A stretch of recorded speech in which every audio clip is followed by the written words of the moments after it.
Shalom, family. Glory be to God and blessed be the Lamb.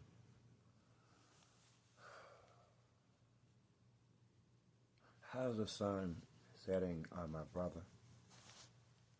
Would it be setting in the time of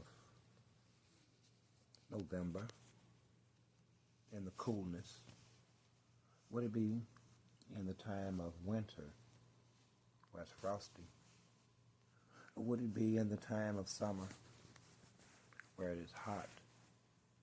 You know, it is a strange thing that every now and then the idea of frosty and hot can almost mean the same thing. But the point is, how does the sun find my brothers? How does the weather find you? That is a specific question that only my brothers would be able to answer. As per brother, increasingly less, the answer is less diverse. Most of us would say the sun sets upon us in the time of summer, in August and July, hot, sticky, and dangerous. So, how does the sun find you? The sun should find you and set on you in the time of reality and in the reality of things. There is dynamic, evolving dynamic on both a cultural, racial, international, global, and national level. And you haven't even gotten to the sociological or spiritual aspects of it. You know, I'm often of the mind that every issue have, at least for me, have at least 3 different positions. That's my personal position, if there be such a thing. Then there's my political position, if there be such a thing. Then there is the spiritual position. It is such a thing. The other 2, maybe. But they must line up. They must line up. All 3 boxes must be checked. They must line up. You know, I ask myself many questions. I've been quiet a while. Sometimes silence is strategic. Silence allows things around me to develop sociologically without me in it. Normally is what you would call it. They would develop normally without me in it, if there be such a thing again. Even when I'm silent, I'm always there. There's no other way. I wish there were, for both our sakes. But there's not. This is how God set the standard, and this is how God set the environment, and this is the battlefield. Many things to talk about, and a lot of things not to talk about, and none in any of those categories good. It's one of the first times in my life, or in this nation's history, that we can't find anything good to talk about. Maybe one section of it can at one time of the year, another culture can at another time of the year. We all know how this goes. It's a part of a fragmented society, which is natural because of its migratory nature. It's built upon migration. But there's many things to talk about. I mean, where I live is somewhere between in the heat of the night and Mississippi burning. For those of you who don't know what in the heat of the night was, if you had a mother or maybe a grandmother, then you surely heard the show or seen it. I say heard it because I hated the music, and she watched it as often as it came on. It used to come on at night, and then she started watching it twice a day because she found a certain station where it came on in the daytime too. And it drove me crazy. I couldn't stand it. But anyway, somewhere between In the Heat of the Night, Mississippi Burning, and the 1877 political compromise that would end Reconstruction and pretty much end the any activity or will to fix this nation's black problem. Reconstruction ended, and it ended over a political argument over electoral votes. And in short order, the future of the ex-slaves was bartered and traded to bring to conclusion a political argument over electoral votes versus popular vote. We won't be talking about that either. See, anything that I would talk about would be volatile because no one wants the truth. By no one, I mean you. You never want the truth. You want to live your lives, but your lives are not worth putts now. I mean, I hate to be the one to tell you all of this. It could end at a moment's notice. It's never been this way before in the history of mankind. Just as I have never been in the history of mankind. But here we are. So what shall we talk about? What is safe? Nothing is safe. No one is safe because you all carried the burden of your own sin, the burden of your own beliefs, and the burden of your own histories. And then you're way, way too sensitive, and you internalize everything, so anything talked about has to feel like some kind of personal attack or a personal affront against you. It's my way of saying that you're intellectually childish, just using a lot more words, but intellectually dishonest,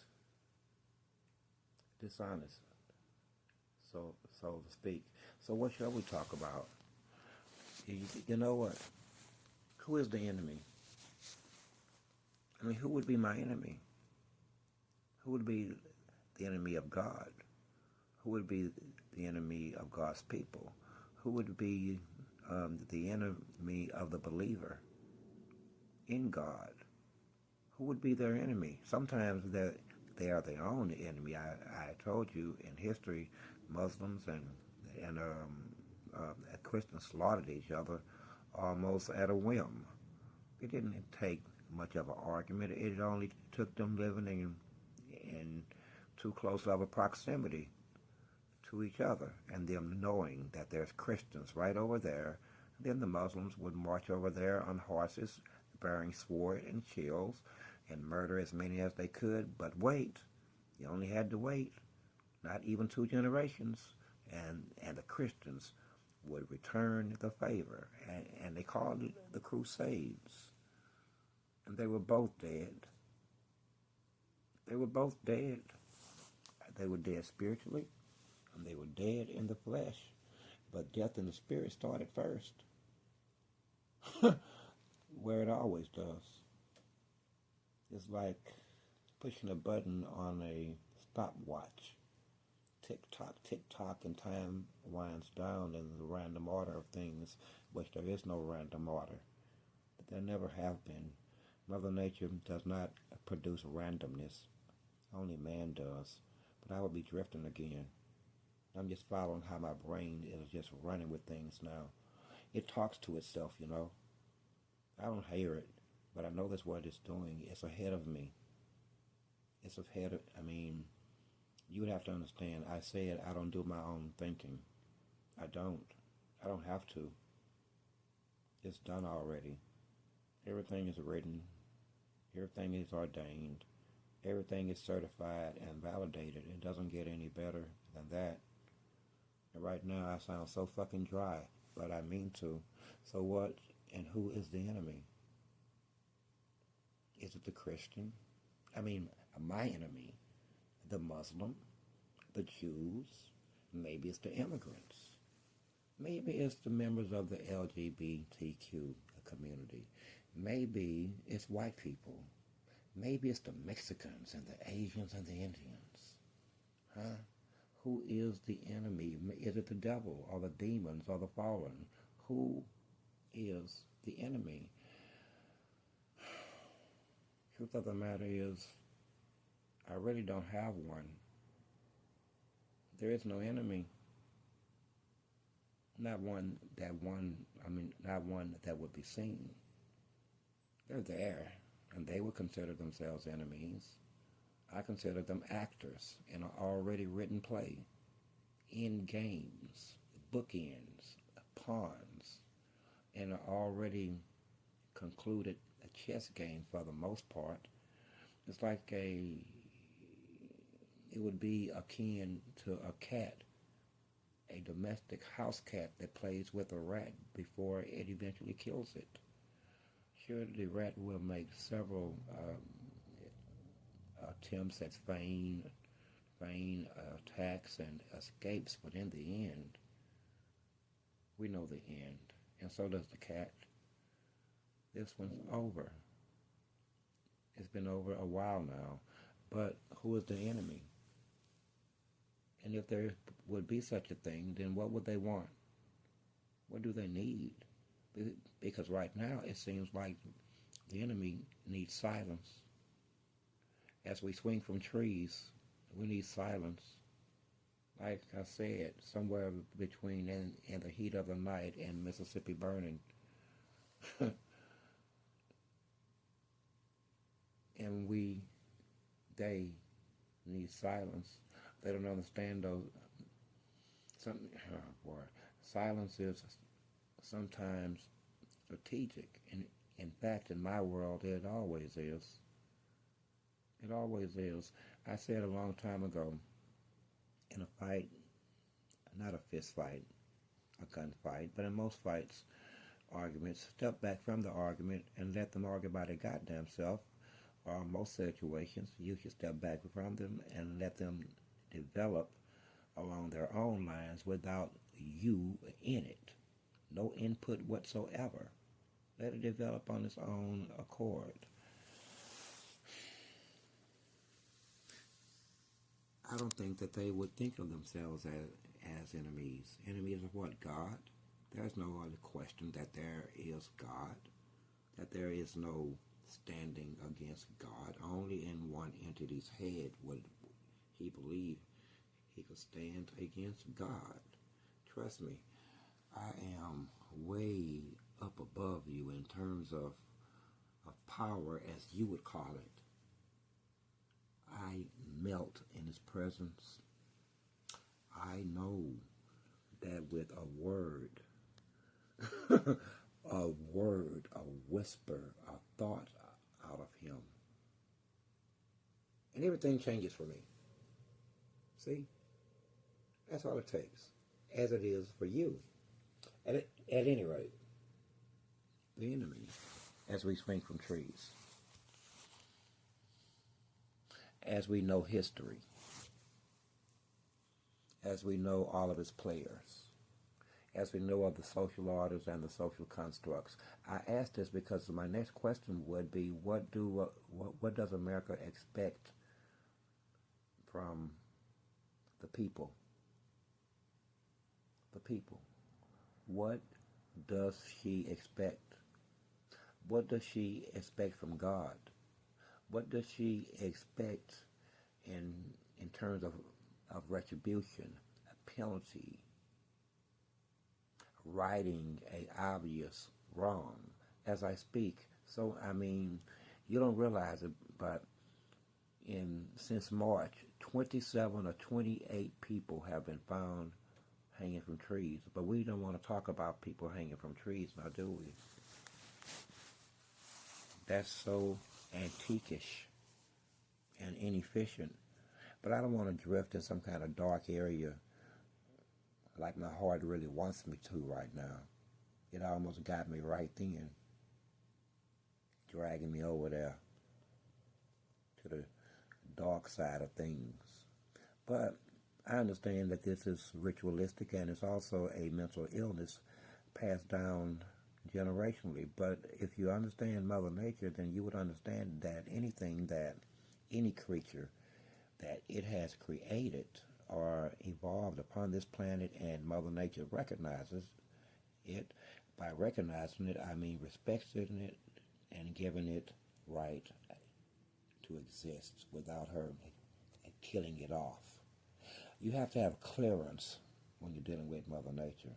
You really do. She's gotten rid of many species for one thing or the other, just as you have gotten rid of many species of animals and plants and fishes and insects because you either didn't give a damn or you just overwhelmingly felt it was within your authority, given to you by whatever God that you may believe in. However, that would be called drifting. There can't be silence. There can't be peace in the face of violence. When I look at the situation, I ask myself, is it due to provocation? Do you seek to provoke? And what do you, by you, I mean one who would engage in such antics of murder and mayhem, hangings, nooses, drownings, poisonings of the people, my people. So what would be the motivation behind the provocation? I mean, do you just want this violence? Do you want this violence? Or are you confused? I mean, I can't help but notice that it's pretty much you've given the idea of white nationalism. Is it white nationalism? A whole new twist. You've been emboldened. You've been emboldened. I've said this before. The problem is you're not dying. The moment you start dying, you'll do like the rest. First, you will attempt to rely on already built institutions and systems to aid you. Sort of like what was once my brothers did till they fell away from God. They fell away from God and they went to war with us. And we started beating up on them pretty damn bad. And they engaged other cultures to help them wage war against us. But that's so much biblical history. But as it was then, it is now. Not as per Israel and Judah. We don't like each other. It's Judah and Benjamin against everyone else in terms of the house of Israel. The other 10 tribes decided a very long time ago that they wanted to be worldly and international and be like other cultures, and so they forsake their God, their values, ways, and mores, and they took up the ways and mores and belief systems and gods of the cultures which they mingled, and what's the word I'm looking for? That became a part of their social structure and social strata, if you get what I'm trying to say. In other words, they were integrated and cultured into other cultures while maintaining the ability to still carry melanin and be termed black. Damn, I'm cold-blooded with words. I'm going to shoot myself in the mouth. Not. That would make my enemies happy. But anyway, you get what I'm saying, right? So who is the enemy? It will seem to be everybody, or either nobody at all. Is it everybody, or is it nobody? Because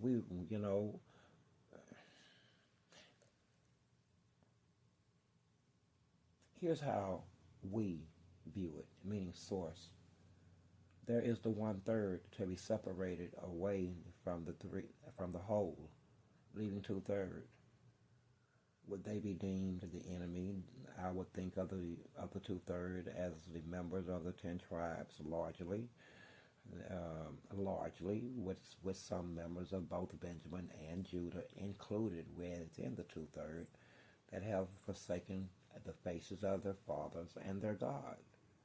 It's plain and simple for me.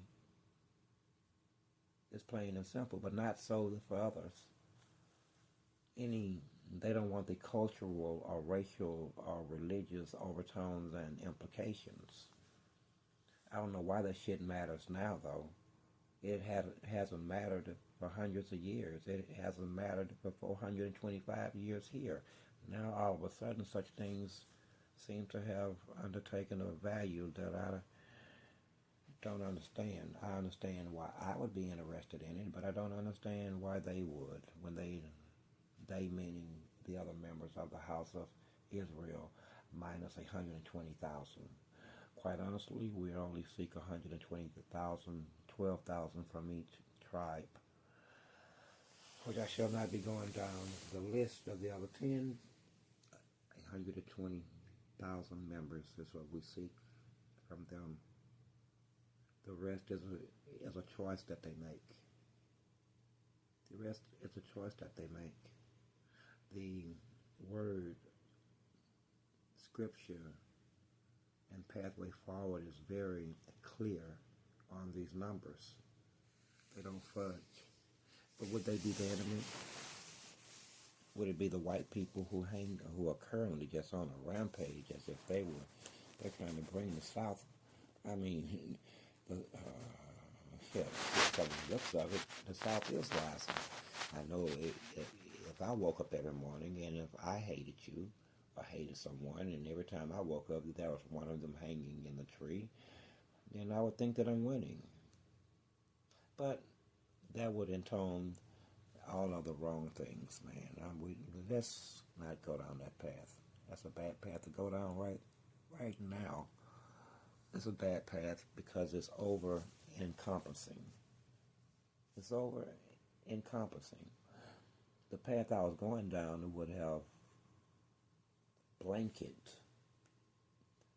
statements about white people, blanket statements about white Southerners and their children and their sons and their daughters specifically, and their clubs and organizations and their understandings of God. It's not an issue of fairness. Not at all. It's not an issue. In this game, anything, obviously, is fair. It's fair, obviously, up to and including death. It's only when the wrong life is threatened. And at this point, it don't even take me to threatening life.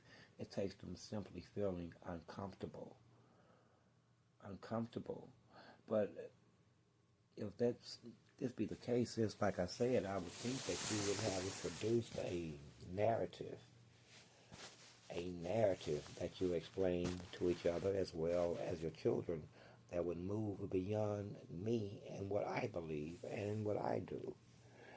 That would be number one. And number two, I would think that whatever you believe that by now, which is probably 18 months, it would have produced whatever it needed to maintain your belief. Up until this point, it has produced absolutely nothing, yet you seem to believe, which I find peculiar and curious, worthy of analysis. I wouldn't find it unremarkable, but we're gonna fly past it tonight, though. It's not unremarkable. That shit should be studied. It should be studied. We know that, for example, by these are just things that I notice on first blush. Seems to be that whatever and whoever and whatever is hanging black people. I hate that word, but for the purposes of this discussion, black people, and murdering them have a certain understanding. They know exactly who you are. I mean, both Benjamin and Judah. They know exactly who you are.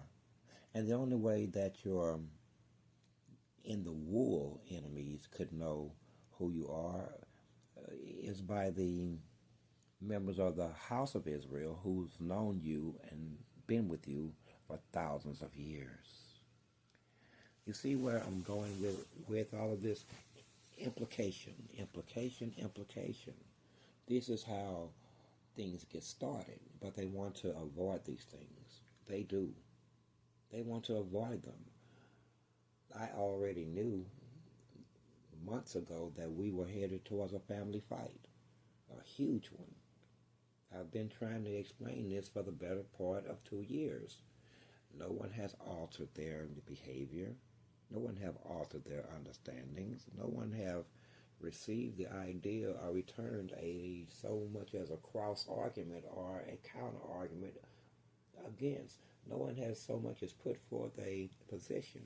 Once again, as with anything else concerning spirituality and man and God, they are warned many times. The decision shall be made whether you make it or not. It's better that you make it rather than it be made for you, which really ain't for you. It really ain't for you. We seem to have become uncomfortable with the idea of the discussion of a lot of things in this country right now. But back to what I was saying. Upon first blush, when you look at it, black people are not being hunted. No, Judah and Benjamin is being hunted. This is how you have to view things. When the rest of you are not dying at the enemy hands and we were all slaves historically, then what do you say? You must at some point see the facts and analyze the facts and conclude them for what they are. Would they be the enemy of both? Or would it be the white people? Truth of the matter is, no one can escape. It's like I said, everyone will choose. Everyone will choose here. There's no way out of it. Nowhere out of it. Everyone will choose. You just won't be able to choose in ignorance anymore. But I don't want to drift too far from where I was going, because I was going to talk about a whole lot of things, but people are so alarmed and thin-skinned that they are afraid of conversation, which they understand now is more than conversation, because words are power. Words are power. Okay? It's better for me to be quiet than to be speaking, because I never have anything good to say. But there's nothing good to say. Nothing. Can you think of something worthy of give me one of your happy topics that makes sense. I mean, damn.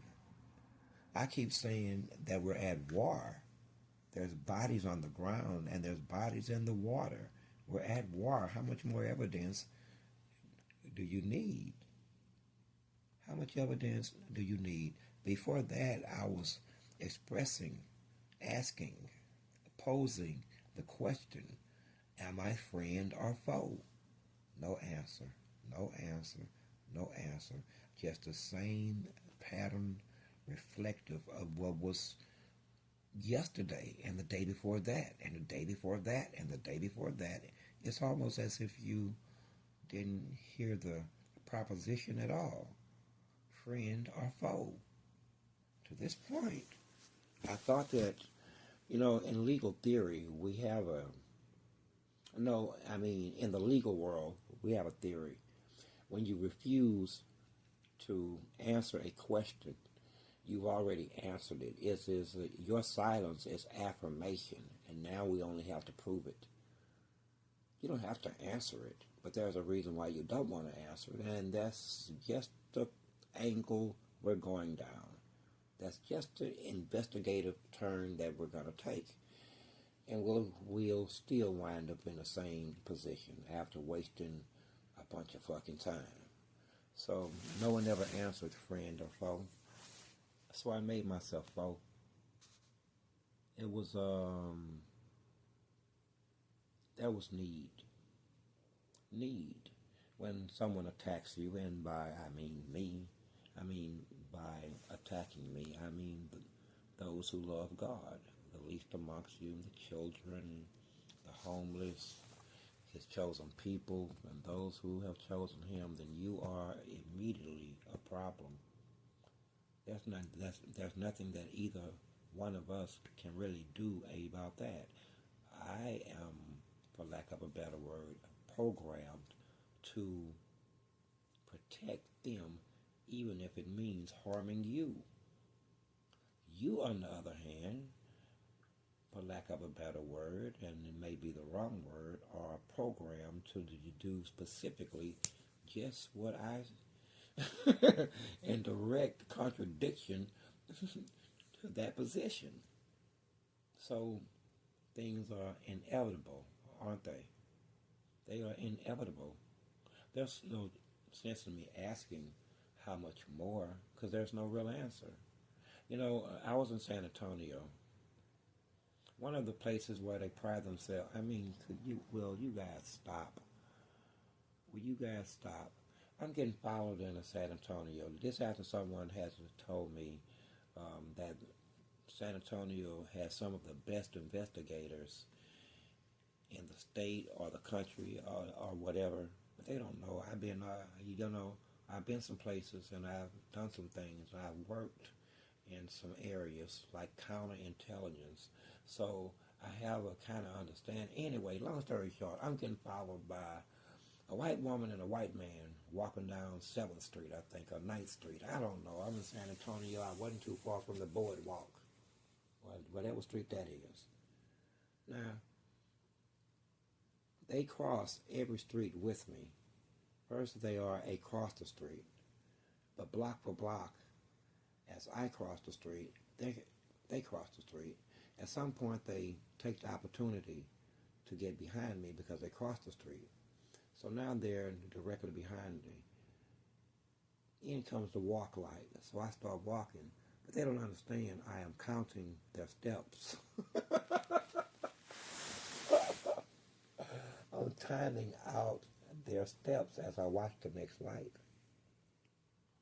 So when I get at the light, I started looking at my phone.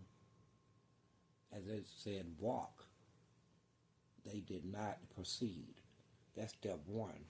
That means you're made. Now in the real world, spy versus spy, I turn around and shoot you both in the face. You dead. You just fucked up. You fucked up. You should have kept going across that goddamn street. But the light was, but the sign said walk, and you're still behind me. That means I must kill you now. That's what it means in the real world, which you don't live in.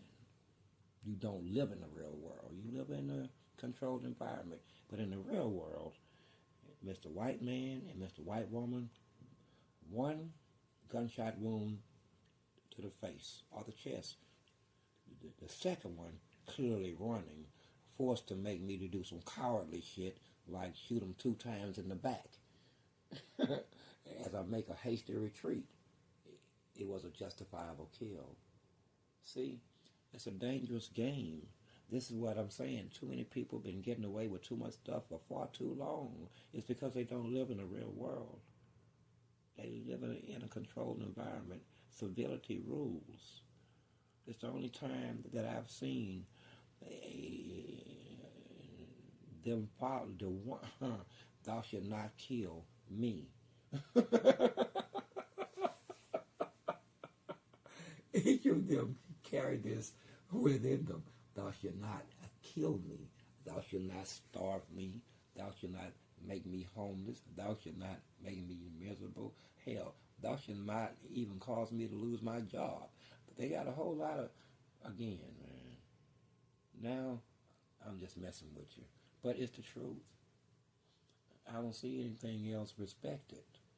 And that's only, and they still do it, but imagine, anyway, I'm drifting now. Now I'm drifting. And I'm trying to be nice. But like I was saying, this was like a couple of days after they have told me that they got the best investigators on the street and blah, blah, blah, blah, blah. And I'm making them all day. At some point, I'm just having fun with them. having fun with them. And they literally didn't know what to do next.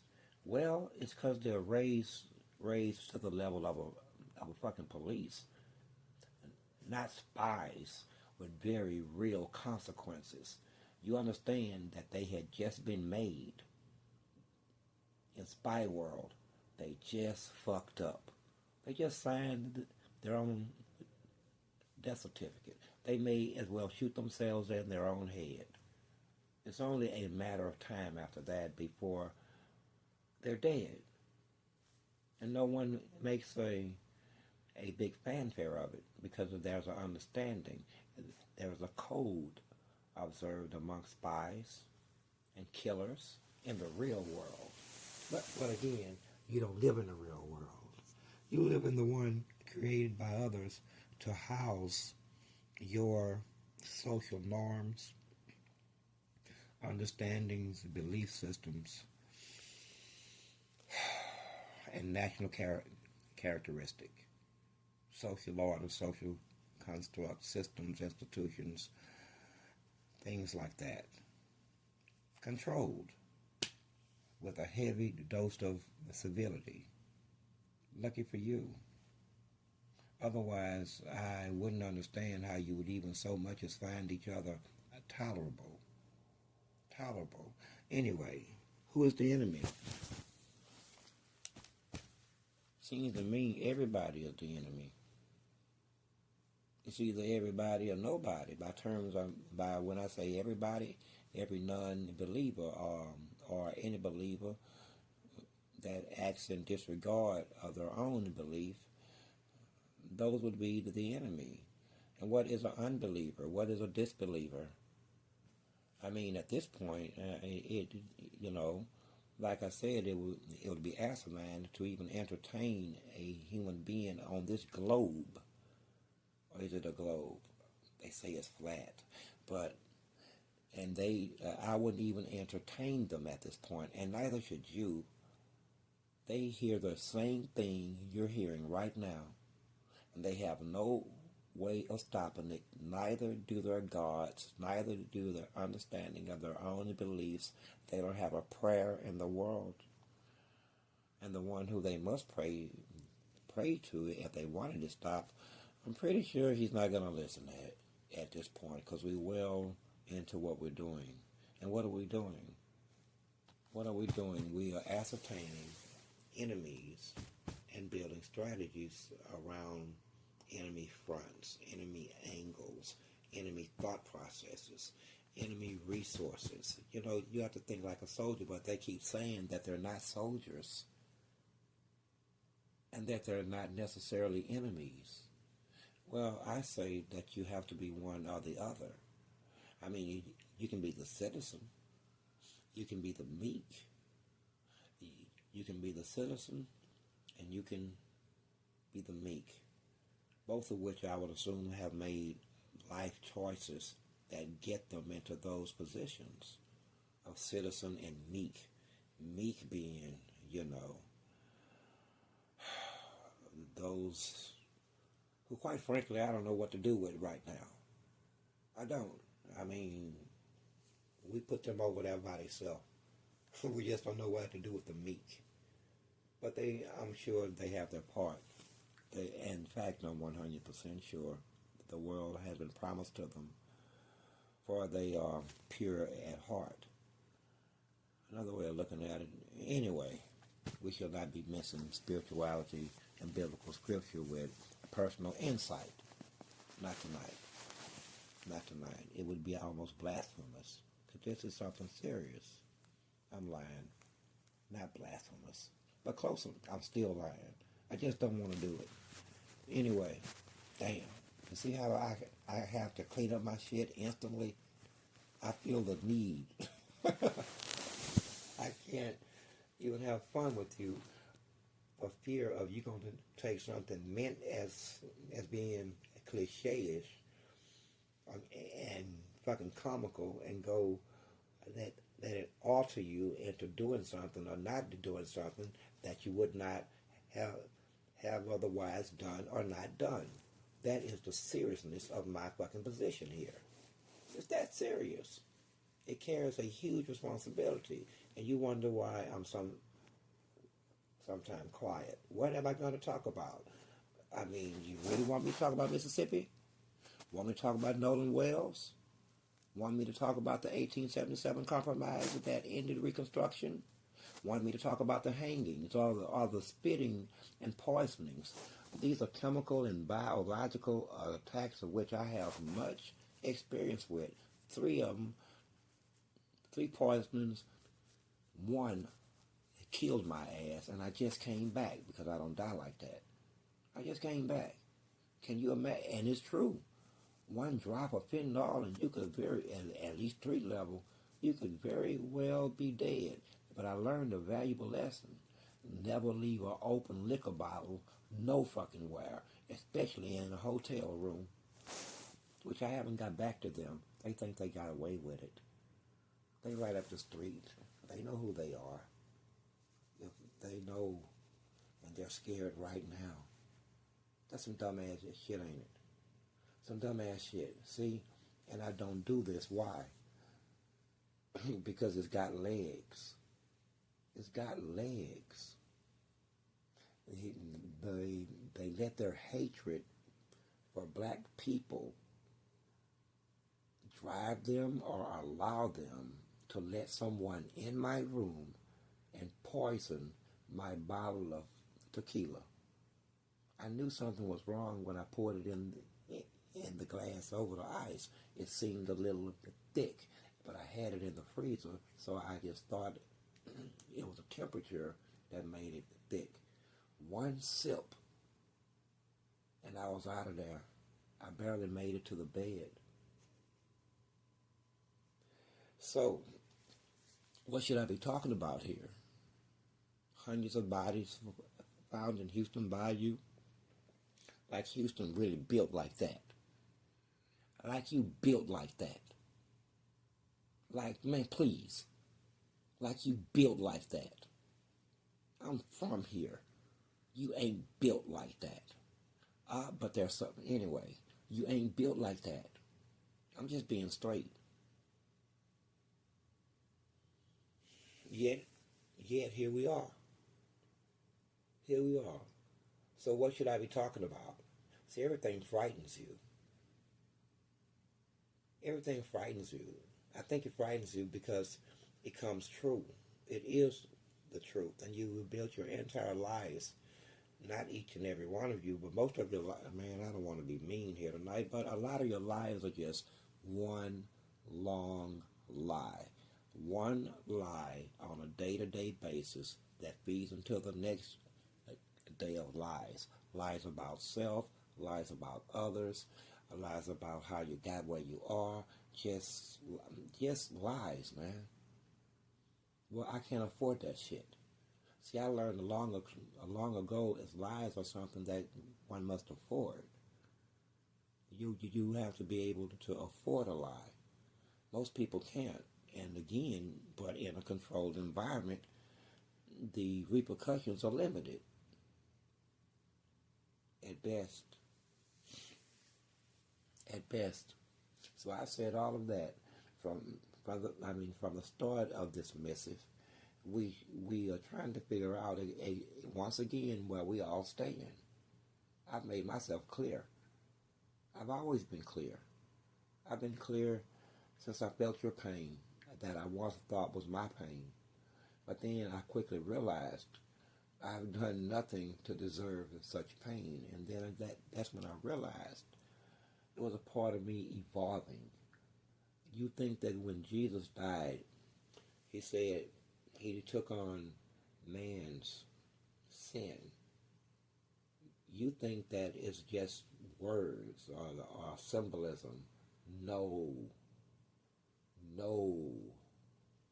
It's like having, it's like having pain stuffed inside of you. Yours. All that you caused each other, all that you caused to the planet, all that you do every fucking day and have done for God knows how long. It's like all of it culminating into one fucking spot and something in the universe saying, open your mouth. Take this. It hurt very, very, very times 10 much. It's like having a heavy weight without understanding. I couldn't figure it out at first. It took me a few minutes. I was feeling your pain, just like the first one did. Your sin, your bullshit. Yours. Yours. All yours. I have no need for such things. I have no use for such things. Pain of any kind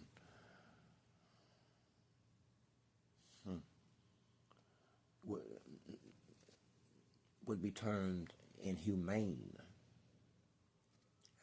Pain would be termed humane. Inhumane. That's not where I live. My point is, what should I be talking about? You know, so far, silence has been strategic. You see how many moving pieces it is? They're all doing something. They're all thinking and walking and talking amongst each other about the comings and the goings and the happenings of the day. Both the hunter and the hunted are talking about the same thing. You see, these things must be given time to develop. You don't understand, do you? To develop without me in it. But don't ever think that I'm quiet because you want me to be quiet. Again, anything, you know how I feel about that. If gaining power over me would be like gaining power over God, and I'm just not gonna allow it. I mean, I'm sure I would at least lose a couple of bars and a reduction in pay for such a thing. Of course, that just cannot be. That can't be. It never could be. It was allowed when it was, but it can be now. It's like a flashpoint, a very dangerous flashpoint at this point. So while we figure out who the enemies are, once again, I thought I understood. But I also understood that these things change because you're dealing with human beings. Human beings. I hate that word, beings. Why are you being something anyway? Why are you even being? Stop being. Why the hell are you being? Human being. Stop being. Shit. Sick of you being. At any rate, while we establish once again what the boundaries and understandings and I don't play by no real rules, but I am humane. I mean, war is war. The war, as far as I'm concerned, are won easily by one side not shooting at the other side from the battlefield. Now, it is not important to me why they stop shooting or why they're not on the battlefield. But what's important is that they're not there, or if they are there, that they all be dead. I care not if they went to have a cup of tea, or they decided, or they have just decided, well, we're just not going to fight this one. Hey, fine. Then I can gather up my forces, gather up this group and that group, and be on about our business, and not shed one drop of blood, which is not even considered. Trust me. At some level, it's not even considered because it's already been written that much blood will be spilled. There's no way out of this. Not on a level that's going to alter the prophecy. That is going to be. But there are ways out of it as per individual decisions. What I call wiggle room. One thing about God is He's merciful, goodness, gracious. He's so merciful. You have no idea how every time I broach this subject, I get almost vexed and cross with myself. You know, I argued with my father about mercy vis-a-vis you. I argued with my father as to how much mercy do you need, how much is required. What is the end of your mercy unto them? Secondly, why do you even care what we do unto them?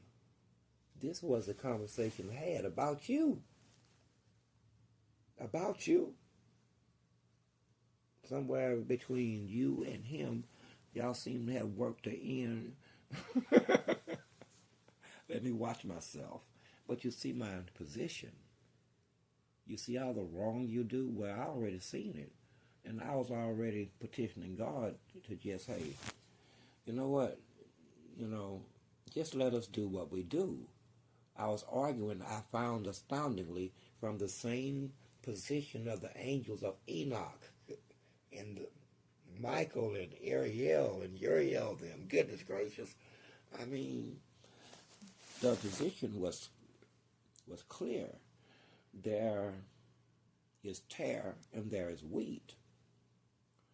And the angels went to God on the behalf of Enoch, because Enoch brought them the message and said, say, man, they pretty bad down there.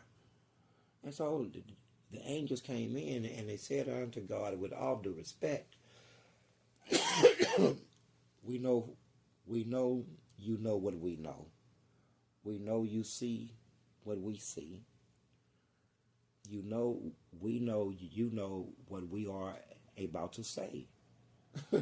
That's some respect. We know that you know all of these things.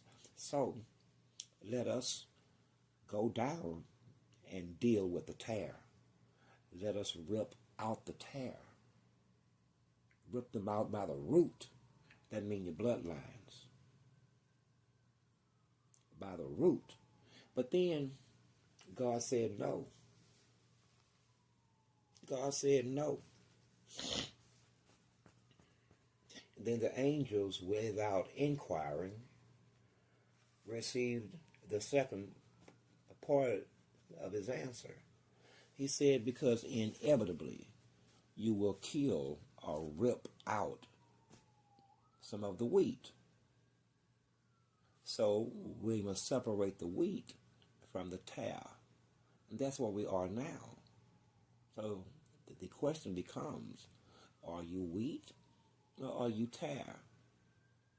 Are you wheat or are you tare? And I made the same argument against you centuries later. No, thousands of years later. Why do you care? Mercy, mercy, mercy, patience, mercy, patience, mercy, patience, mercy, patience. Oh, Lord, just let me swing the sword. You can show, you know what I'm saying? You caused conflict between me and my father. You did. You caused conflict on a level that only I can muster when I'm dealing with him, the Almighty. But conflict still. Conflict still. And if you know how God operate and you don't, he sort of just blinked at me symbolically. He never answered. But you know what God does? He does things and place things and arrange things in your life to bring you to his way of understanding and thinking. You get it? So once again, he won that argument. He won that argument on your behalf. But make no mistake, the argument was well thought out and it was well presented. It was just rejected. And the argument was quite clear. Let me have my way with them. Let me have my way. And I will have them beating your door down. They will know your name. They will know the Bible down near by heart. Boy, they will be very observant. Anyway, I didn't quite say all that. However, the argument was made, and you caused conflict for almost 6 or 7 or 8 months while we dealt with the situation. He had to step in a couple of times because I was about to do bad things to you and the land and to the life. He stepped in. You know one of the ways he'll step in? He will not let me think about something, or he will not let me muster up the anger, not even an ounce of anger. That's how he steps in. He intervenes on your behalf. That's how he does it. You should know that. You should know that. It ain't me. You should know that. Maybe you should find redemption and repent. I am source. Hold on, I said that wrong. Enjoy the rest of your night. I am source. I am 7. I am 1. While we figure out enemy arrangements again. I thought that it was understood. Apparently it's not. Do you want to fight or do you not want to fight? Good day.